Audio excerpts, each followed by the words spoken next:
He dicho en las presentaciones allá en las escuelas de la universidad, es que los jóvenes siempre deben ser revolucionarios, siempre, siempre deben tener la actitud de cambiar la situación, hasta en el mínimo detalle, en pensar hacer las cosas, ser revolucionario, porque de no desaprovechar la etapa de la juventud en otras cosas que no valen la pena. Los jóvenes siempre deben ser revolucionarios y ante cualquier situación deben pronunciarse si no están de acuerdo, plantear sus inconformidades. Y por otro lado, pues nosotros, o sea, muchos grupos en México y donde quiera, estamos precisamente en la recuperación de la historia. Porque como decía al principio, pues hay muchas reformaciones en muchos que han escrito y que, pues, por ejemplo, esta editorial es pobre y muchos escritores escriben en editoriales que tienen para hacer dinero. Y pues no les quiero mencionar algunas mentiras que he encontrado en algunos libros, pero que valen de 500 pesos los libros. Pues no, la Diana, todas esas editoriales de fama. Entonces, ¿qué se les pediría a los jóvenes?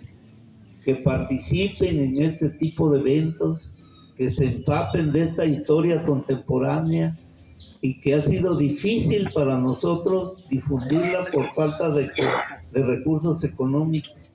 Pero, por ejemplo, no hay otra más que difundir esta historia y no sabemos cómo vaya a ser el desenlace de estos gobiernos que yo los considero progresistas, no los considero de izquierda, porque vemos cómo quienes llegan a por ejemplo, a las cámaras de diputados. Y sí, yo no niego que ha habido cambios, que no son los mismos gobiernos del pasado, pero pues no sabemos cuál vaya a ser el desenlace. Y por ejemplo, un joven de 15 años, de 16 años, de 20 años, pues a lo mejor le toca otra situación parecida. El libro lo que plantea es señalar algunos errores para que las nuevas generaciones, para los nuevos revolucionarios, para los jóvenes revolucionarios, no los repitan. Así como pedimos que no se repita la represión, así el libro plantea muchos errores que cometimos para que los jóvenes que emprendan una lucha, así sea una lucha social, tengan planteamientos claros para triunfar, para ganar y no para ser derrotados como lo fuimos nosotros, aunque el movimiento armado socialista que llamamos de todos los grupos revolucionarios que existieron, urbanos y rurales como los nuestros, contribuyeron a este cambio. ¿Por qué? Porque hubo en primer lugar de la Liga Comunista 23 de septiembre, que fue la última que existió y que presionó al gobierno de López Portillo para que se diera que entraran al juego electoral. Y eso fue porque el país sentía a López Portillo que se le estaba yendo de las manos y que tenían que hacer una apertura. Y esa llegó hasta el movimiento de López Obrador. Los cambios duran décadas, los cambios duran muchos tiempos, pero son el resultado de muchos movimientos atrás y principalmente del movimiento del armado socialista, que nos planteamos muchos en aquella época. Yo quiero recordar también a un compañero de Atoyac que fue como también como Octaviano Santiago Dionisio, y que este compa pues no se da a conocer, Javier Núñez Navarrete, que participó en un grupo en México que se llamó Lacandones y que estuvo preso, pero salió y actualmente vive aquí en Atoyac, pero que no, pues nadie habla de él. Por eso hoy lo menciono, que fue un compañero que luchó allá en México en un grupo guerrillero urbano que se llamó Lacandones. Eso sería algunas cosas que yo plantearía. Y como decía, de Lucio tenemos que recordar los planteamientos centrales que él decía, que los movimientos no tienen que actuar solos, tienen que sumar fuerzas. Por otro lado, él decía que le preguntaba a sus compañeros de Ayotzinapa, ¿ustedes para qué están estudiando? Porque yo lo que pienso, decía, es para servir al pueblo, para luchar, para enseñar al pueblo a luchar. Otra de las que yo considero las actividades revolucionarias como docente era de que decía, a los niños hay que enseñarles el origen de su pobreza, enseñarles a que no deben ser reprimidos por los maestros. O sea, son cosas fundamentales que Lucio planteaba y que él las llevó a cabo como docente. Se ha entrevistado, han hecho trabajo sobre los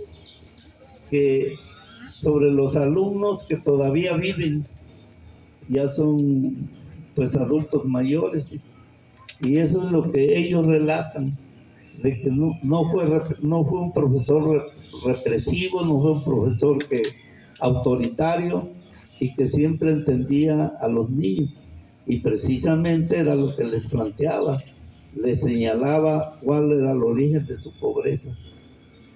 Por eso, como digo, los jóvenes pues tienen que participar en las luchas que se vengan, los estudiantes, los maestros, y de esa manera pues debe continuarse y conocer la historia contemporánea que estamos tratando de recuperar.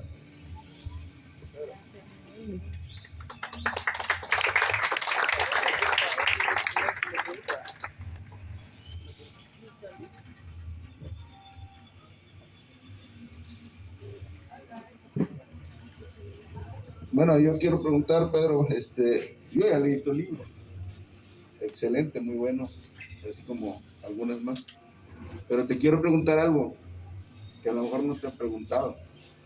¿Cómo le hace un guerrillero para quitarse el miedo? Porque pues a muchos nos faltan huevos para seguir a Lucio, ¿no? ¿Cómo hacerle, no? ¿Cómo adquirir esos huevos? Segundo, ¿cómo le hacían para quitarse las pinolillas, los alzaguates? Cabrón, o sea, los cucuyachis que les se pegaban al pasar los arroyos. Y al último también preguntarte, en ese sentido, pues la guerrilla no es nada más así que vámonos para el monte, ¿no? Hay conchudas de tigre, hay pinolillas, ¿sí? Pues hay que pasar hambre, pues, ¿sí? ¿Qué comían? ¿Qué llegaron a comer? ¿Qué animalitos llegaron a comer cuando los apretó el hambre? Yo quiero preguntarles eso, pero primero contésteme cómo se hace para quitarse uno el miedo.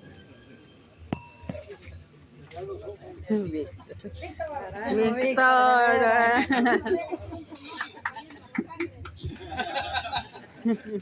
Pues yo creo que el problema es la conciencia.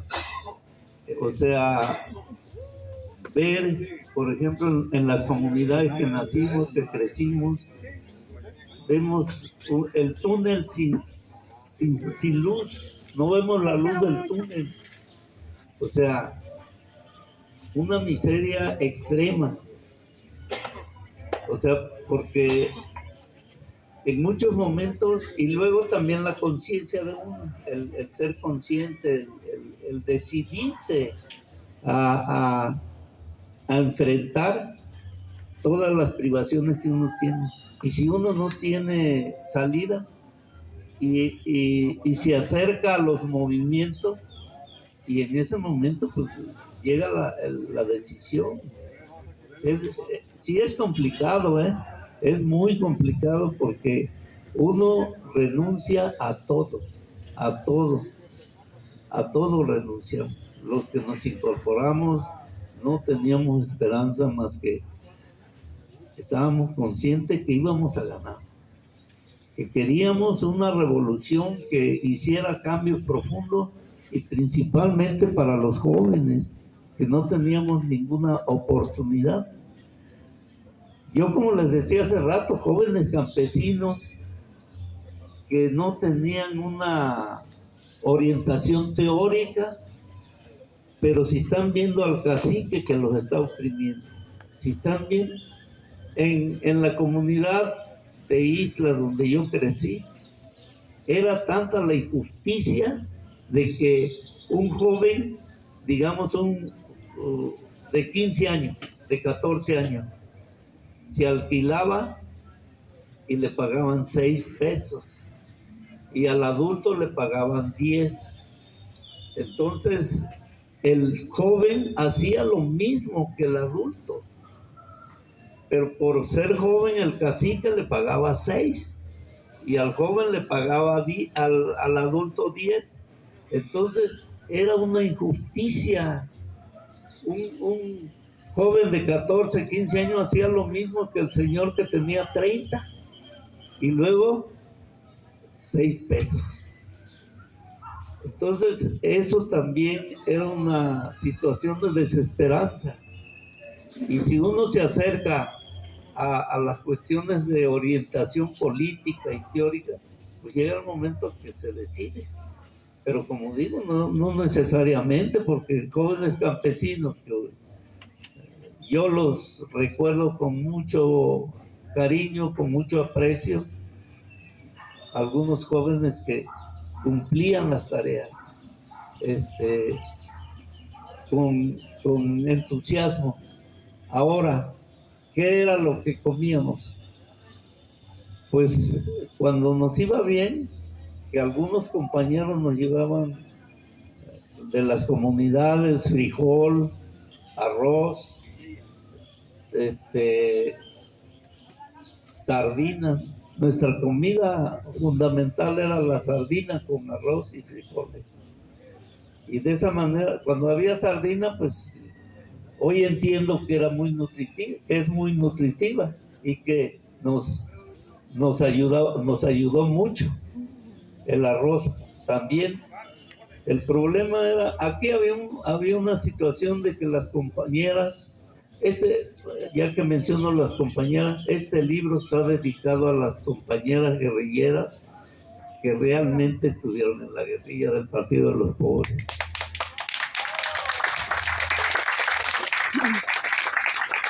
Y también quiero agregar, antes de seguir, que las compañeras eran las que menos se quejaban ante las tormentas que pasábamos en la sierra.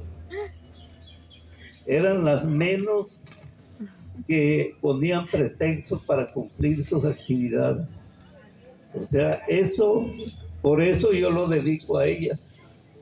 Son como 23 compañeras, unas desaparecidas, otras que viven, y pues sí quiero hacer una especie de reclamo también.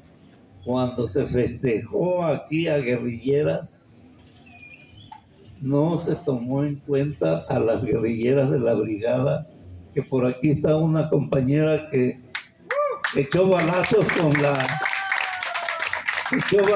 en el rescate de Figueroa y logró salir. Se llama María Argüello Vázquez, que se pare.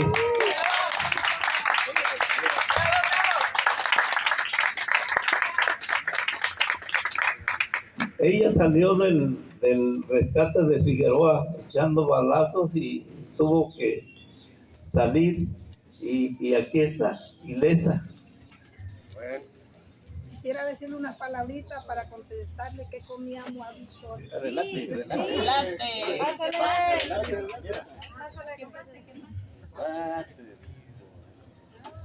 Aplausos, compañero. Bravo. Aplausos para la compañera. Valiente compañera. Buenas tardes. Buenas tardes. Soy María Argüello, pero en ese tiempo yo era una chamaca de 16 años que me fui con mi pareja por amor. Y me llevó a la guerrilla. Cuando él me dijo que me iba a llevar con su familia y llegué a la guerrilla. Ese era Juan, el que me llevó. Pero ya estando allá, a mí, yo llegué y me asusté al ver tanta gente armada. Porque muchos decían que eran cantidades de gente, otros decían que eran menos. Pero yo sí sé las cantidades, aquí está el compañero Pedro. Yo sé la cantidad de gente que era, lo que había. Y llegué y nos empezó a hacer reunión del maestro, o sea, él ya las hacía. Pero cuando yo llegué hizo una reunión para saber cómo iba yo, por qué me había ido. Y ya le dije yo que me había ido con mi pareja, que no había problema. Entonces, pero yo tenía mucho miedo al ver las armas, pero ya al ver que eran compañeros, buenos y todo, ¿no? Los empecé a conocer y yo me gustó agarrar las armas. Entonces ya empecé a ver, porque yo en mi casa, pues, mi papá tenía mucho trabajo, tenía finca de caña, tenía cafetales y él tenía piones. En el café metía 16 piones cada año y en el cañal tenía piones. Pero a él no le alcanzaba porque le pagaba a todos sus trabajadores. A nosotros nos íbamos las retepenas del café, cuando en aquel tiempo mi padre vendía las cosechas al tiempo porque no le alcanzaba. Parece que pagaban el café en cereza a 80 centavos, a 90 centavos el kilo. Los caciques de aquí de Atoyá. Y el maíz no se diga. Entonces, pero como el maíz, el arroz no lo comprábamos, pero nosotros pues, compraban guarache de hombre, chanclas que no nos aguantaban. Para la temporada de 1, 2, 3 meses, las chanclas poquitas, se nos acababan. ¿Saben lo que usábamos nosotros? Yo alcancé a usar, que deshojaban el maíz y le ponía un moño atrás y los usaba de guarache. Y cuando mi mamá nos mandaba a recoger la ropa al arroyo que lavaba, yo me acuerdo de la pobreza que estaba, en que tuvieran los padres trabajo, pero no nos alcanzaba para todo y pagar piones. Entonces, pues yo iba estando allá con él, vi por qué era la lucha de los campesinos, porque estaban luchando y me gustó. Y yo quise que me entrenaran y con el compañero, aquí Pedro, cuando él sale, yo me quedo a lo pesado. Cuando yo llego, ya estaba planeado el secuestro de Figueroa. Yo no supe ni papas ni nada de eso. O sea, nada más cuando se fue a traer, que era una entrevista. No iba a ser un secuestro, los acuerdos que tuvo el maestro Vergapelo, de un acuerdo, porque él había ganado la gobernatura y querían tener un acuerdo que hubiera apoyo para los campesinos, escuela, centro de salud, caminos. Eso es lo que yo oía. Y para mí pues, era una chamaca que nunca fui a la escuela porque no había maestro. Y pues a mí me tocó lo pesado de hacer guardia a Figueroa. Y nosotros sufrimos cuando el maestro se retira con una poca de gente, que él eligió puros hombres, y a nosotros las mujeres nos mandó con Figueroa y otros grupos de hombres, no íbamos solas, íbamos varios.